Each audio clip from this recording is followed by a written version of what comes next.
Good afternoon and welcome to chapter 16 of this series of videos on James Cook and his expeditions and his place in history and the world that made him and the world that he made. In the last one, I was looking at the history of science and Cook and how these two things come together. And I'm going to continue with this today, and I'm going to begin by looking at astronomy. Here you have the illustration produced by some algorithm on of Microsoft Office. So what's this picture behind me as my virtual background today? Well, you have a lady and a gentleman, as you can see. And what are they trying to do? Well, in fact, they appear to be polishing a mirror, and they're polishing a mirror for a telescope, to make a telescope. Well, in fact, in this picture, Caroline Herschel is serving tea, while her brother William Herschel is polishing a mirror. And this is an 18th century illustration. Now, this is a little unfair because William and Caroline worked together on astronomy, and after William died, Caroline continued to make a whole series of discoveries in astronomy. But as you know, the role of women in history is often written out, and William and Herschel, they're a good example. Caroline was born in 1750, and William very shortly before, and they worked very hard and discovered a whole load of things in astronomy. At the time, people assumed that for many hundreds of years, even thousands of years, the correct number of planets had been discovered. They weren't expecting to find any more planets when William and Caroline came along and discovered Uranus. And Caroline is also well known for having discovered more comets than anybody else. There you go. Now, to do this, notice that they did this as an amateur pastime, or they had links with the they later got a job with the Royal Astronomical with the Royal Observatory. But quite a lot of the scientists at the time were very much amateurs, and they worked in any case, they worked at home. And they also took polishing the mirrors to get a good astronomical telescope. They were still discovering things, and I remember they put themselves in great danger using very dangerous chemicals. It reminds me a little bit of the story of Marie Pasteur, who ended up ruining her health that way. Just to begin with this little image of then 18th century astronomy and 18th century history of science. Now, of course, the main link of Cook with astronomy is his first voyage when he was asked to go and study the transit of Venus. But it was not the first time that he'd been involved in astronomical observations. He'd previously worked on eclipses of the sun when he was up over in North America. So we need to begin with explaining a little bit about the transit of Venus and what where it fit into the world at the time. Well, we need to go back to this gentleman. That's the same picture again. This gentleman, Edmund Haley. Now he's much earlier. He died in 1742, and at the age of 21 in 1677, he persuaded the Royal Society of London to finance an expedition to St. Helena, just off the south of Africa, so that he could observe and catalogue the southern hemisphere stars. One of the reasons that ships often didn't head south was that they didn't know there were different stars, so they didn't know where they were. And it's true that if you're lucky enough to, if you're listening from Europe, if you're watching from Europe and you're lucky enough to go to the southern hemisphere, you get all worked up by seeing the Southern Cross that your ancestors in Europe have never seen. Now, Halley, while he was down there, he observed the transit of Mercury across the sun's disk. And Mercury, quite a small planet, much closer to the sun to us, and every now and then it passes in front of the sun from where we are, and he used this to calculate the distance from the Earth to the Sun. That is, he compared the results he got in the South Atlantic with the measurements of the same transit of Mercury made in Avignon in France. And he made a rough calculation. Now, his rough calculation is not so accurate. He reckoned it was 30 million kilometers, which it isn't. It's much, much more, like 5 times more. But this was the first attempt. And it was interesting historically because it gave him a new idea. He thought, well, what about when Venus passes between the Earth and the Sun? Now, this involved him having a much wider idea of the future of astronomy, because it wasn't something he couldn't say, well, next Friday I'll measure the transit of Venus, then we'll be closer, because unlike Mercury, which comes around every few years, which passes between the Earth and the Sun every few years, Venus doesn't like to do it so often. So strangely enough, well, not that strangely, really, it comes in a cycle where there are 2 transits of Venus, and then 100 and something years, and then 2 more transits of Venus.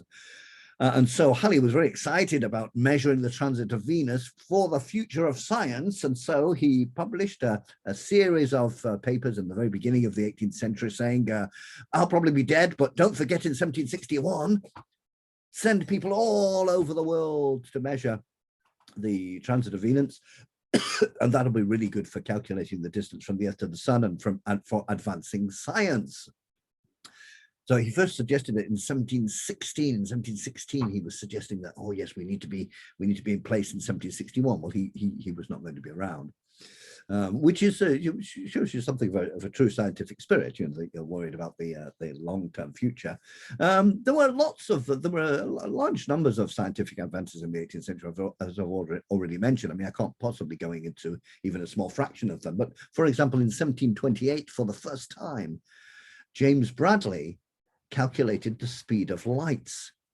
And what's fascinating about calculating the speed of light is, why would you decide that you needed to? How would you guess that light had a speed? Because as you know, light goes extremely quickly, and so we assume it to be instantaneous. So the next transit of Venus was going to happen in 1761. Although this actually took place during the 7 Years' War, a worldwide conflict I've already spoken about, involving all the major powers and their colonies, nevertheless, this transit was observed by many astronomers from about 60 different places, from China to England, from South Africa to Norway. 1761, the transit of Venus was the world's first multinational scientific collaboration in many ways. Some of them were lucky and some of them were not so lucky. There were somebody in Cape Town in South Africa, somebody in Tobolsk in central Siberia, somebody in St. Petersburg, and somebody in Vienna, and so on and so forth. But some of them did have problems. Many observers failed to get to their primary observing sites due to military action. Le Gentil, I think he's French, he sounds French, tried to reach Pondicherry in India, but was didn't get there. He was forced to return to Mauritius, where he chose to wait in Mauritius 8 more years until the next transit of Venus. And now, during the transit in 1761, they noticed a new problem, which what they referred to as the black drop effect. And this, and I don't know why it does this, but it means that as the planet approaches the sun, approaches the disk of the sun, which of course, if you're smart, you're looking at indirectly and not directly, it appears to distort, the circle of the planet appears to distort, and it makes it rather difficult then to measure the exact time when the disk hit the disk of the sun. And this is important because it's the difference between observations in very widely separated places on Earth, which allows, by a bit of simple trigonometry, bit of simple trigonometry that you will ask somebody else to do and not me, which allows you to measure the distances involved. Now, as the preparation was going on for the 1761 observation, people like Joseph Delisle developed extra methods and extra calculations which would be useful. The 1761 observation was made by a fellow of the Royal Society and astronomer Neville Maskelyne. Now he was a oh, sorry, I forgot to say that Halley, of course, is most famous for Halley's comet, where he calculated. You see the crossways trajectory is Halley's comet, and he calculated when it would come back, which involves a lot of telescopes and calculations. It will be back in summer 2061. Make sure you watch out for it. Maskelyne went to do the 1761 observation in St. Helena, and he published the results in volume 52 of Philosophical Transactions. Philosophical Transactions was the journal of the Royal Society and the first ever truly scientific reviewed journal in the world.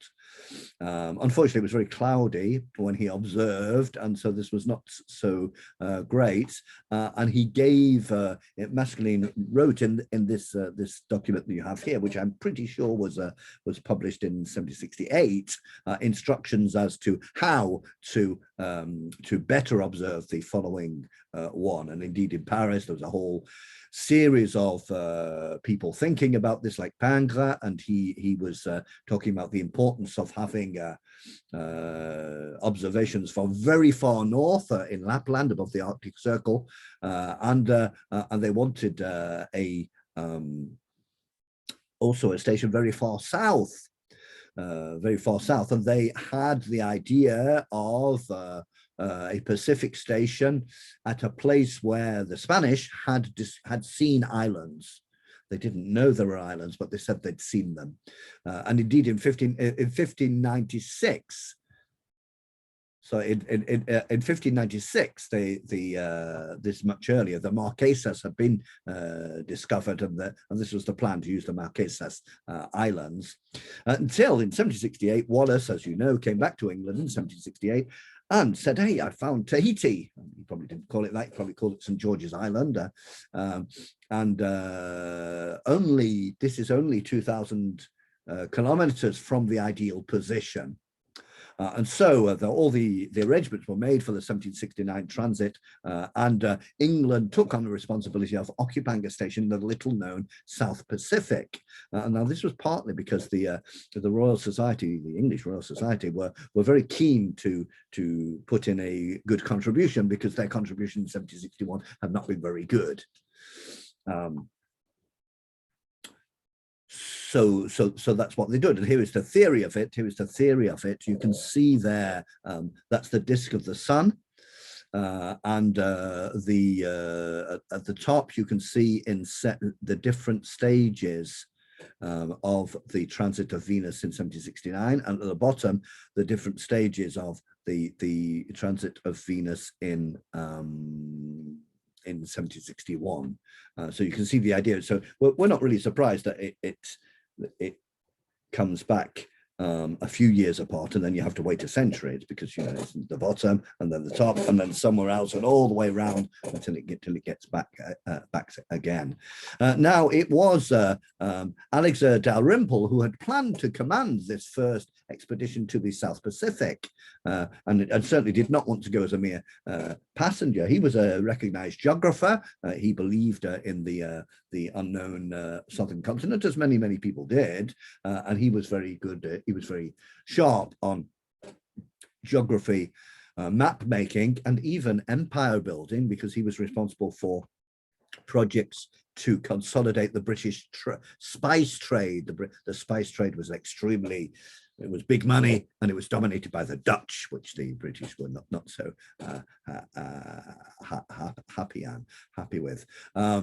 So he was recommended to the committee of the Royal Society to head south and go to Tahiti and observe the transit of Venus. The Royal Society were completely in agreement with this, but the Royal Navy were not. They said, it's our money, it's our ship, and we want a military man leading it. We've tried civilian captains in the past, didn't work too well. And so Dalrymple was replaced by Cook and never liked Cook. So Cook had every qualification necessary. He was a good sailor, of course, excellent cartographer. Well, that was not necessary for the transit of Venus. But his scientific credentials were fine. He had already taken observations of an eclipse of the sun in 1766 in Newfoundland, and this was presented at the Royal Society in 1767. So there was no problem. He was a scientist as well as other things, not the greatest scientists of the 18th century, but he knew what he was doing. Here you see a picture of him looking through his telescope, and there is the actual telescope that belonged to him. Okay, so the advancement of astronomy was a driving force behind Cook's first voyage, and the memorial, that is the letter addressed to King George, written by the Royal Society's organizing committee, put forward essentially scientific arguments for the financing of such a voyage.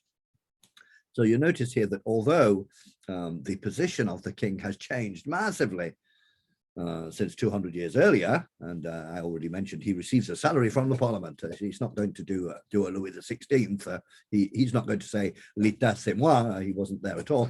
Nevertheless, when you wanted a lot of money to pay for a scientific expedition, you write it directly to the king. Now, it has to be said that at this time, the political climate internationally was rather better. The 7 Years' War had ended, Britain fundamentally won, in 1763, and no longer would international scientific expeditions run the threat of military intervention. So Cook set off with astronomer Charles Green, who was an assistant to the Astronomer Royal, Neil Maskelyne, who'd become very recently Astronomer Royal, and a servant. And at Tahiti, they observed the treatise, the transit of Venus, and some years later, in 1771, November, Cook himself went to the Royal Society and presented the results of the transit. Here is Venus Fort, drawn by the artist of the expedition. It looks quite impressive to say they just arrived and built it in a couple of months. And so you can see a few things here. First of all, it's a fort. So it's not just a scientific observatory. Let's say that the scientific knowledge being looked for was part of the building of British imperial soft power, if you wanted, if you want the British wanted to present themselves as part of the most advanced science, because, as you know, we're very interested in spreading civilization to the world, whether they want it or not. And secondly, it's a military enclosure. The idea was not to arrive, take a bit of time, get to know the locals, ask for their permission to use their land. It didn't work like that. No, they had soldiers, they built the fort, and they did what they liked. And indeed, they had some difficulty because some of the Tahitians came along and nicked one of the instruments. The result of the observations are here. Now, it doesn't look extremely exciting, and it certainly was taken extremely seriously by Cook. He took his own measurements, and he sent somebody off a few miles further up to take their measurements. And indeed, I think here, the ones at the top are those taken by Cook, and the ones underneath are those taken by Green, so the astronomer who was elsewhere, not very far away. And so when Cook presented it and then have it published in the Philosophical Transactions, remember that philosophy at the time was a much wider idea than it is today. Cook, in his writing, lists the instruments they used: a watch with a second hand, an astronomical clock, astronomical quadrants, reflecting telescopes. It was quite a serious scientific expedition. Now, it has to be said that one might be tempted, because Cook is a military man and certainly believed implicitly in the British Empire and its future.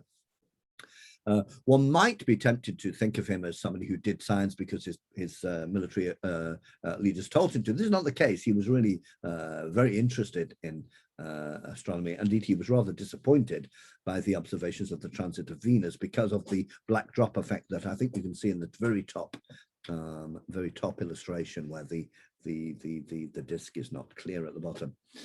And we can see this because a few months later on his ship, he knew that there was a transit of Mercury coming along. Now, as you probably don't know, transits of Mercury are far more common than transits of Venus. Now, the Royal Society had not asked for the transit of Mercury to be observed. Partly because there was no sure knowledge that there was land in the area where it would be visible. But Cook knew that if a landing could be made and the transit observed, this would be very interesting. Now, the measurements of the transit have at least two points of interest. First of all, as I mentioned, they allowed to calculate the distances involved in the solar system. But secondly, they also allow, and I don't know how, so I won't be telling you, they also allow to calculate very precisely the longitude of the place that you are, which is logical because it's the other side of the triangle. Yes, the difference between your measurements and the measurements made, say, in England, the difference between them will show you how far apart you are. And so he was, this interested him, and he kept looking around for a place where they managed to, where they could measure and observe the transit of Mercury. Now, of course, what's wonderful about transits of planets is that they fix their appointment and they turn up. You know exactly when it's going to happen. It was going to happen on the 9th of November, and on the 4th of November, just 5 days before, Cook found a deep sheltered bay, which was an ideal place to observe the transit of Mercury. And good news, on the 9th of November, 1769, the sun rose in a cloudless sky, as my document says here. And so they did that. This is the place where they were. This is the place where he measured it, and he called it Mercury Bay, and it's still called Mercury Bay. So it left its trace there. And here is the monument that there was at that particular place to say this. Now I've got more detail here. The Mercury transits in front of the sun about 13 times every century. Practically a plethora. So that's just to show something about Cook's motivations, in that he did an extra transit. Now, but mostly I want to continue talking about the transit of Venus. Now, the saga of the transit of Venus is this first worldwide scientific adventure in 1761 and 1769, and was the beginning, because as I've already been mentioning, and as you can see behind me, many of the people working on science were working in their own homes because they liked it. Many of them indeed were clergymen who were intellectuals who were not involved in industry and so on. And indeed, very often the scientists were not based in universities. It could be, but it wasn't the general place. The Royal Society was not based in the universities. The Lunar Society, LUNAR, which you can look up on your Google, were also very, very interested in science. They weren't based in universities. Now, the 1769 transit of Venus was observed on an even grander scale than the 1761 one. We had people in Norway. There were people all around, though, and they had some success because the absolute scale of the solar system was established with within an accuracy of about 5%. That's what I'm saying. I'm basing this, obviously. I didn't find this out. Somebody told me. But were they happy with that? How did the Royal Society feel about the observations of 1769? This effort, the 1769 Transit of Venus, involved 151 observers in 77 different stations around the world. So a massive thing. Nevertheless, the Royal Society of London was probably unhappy because the precision in timing, the beginning and ending points when Venus began to pass in front of the sun and when Venus finally left the sun's disk were not as accurate as they wanted. So it was far better than before, but nevertheless, they were not so happy with it, especially not happy with the Tahiti, the measurements in Tahiti, although they got a better accuracy when they collected data from the whole numbers of stations. Now, this was a huge scientific event, and apparently around 600 scientific papers were written in the following years dealing with the transit of Venus and the measurements.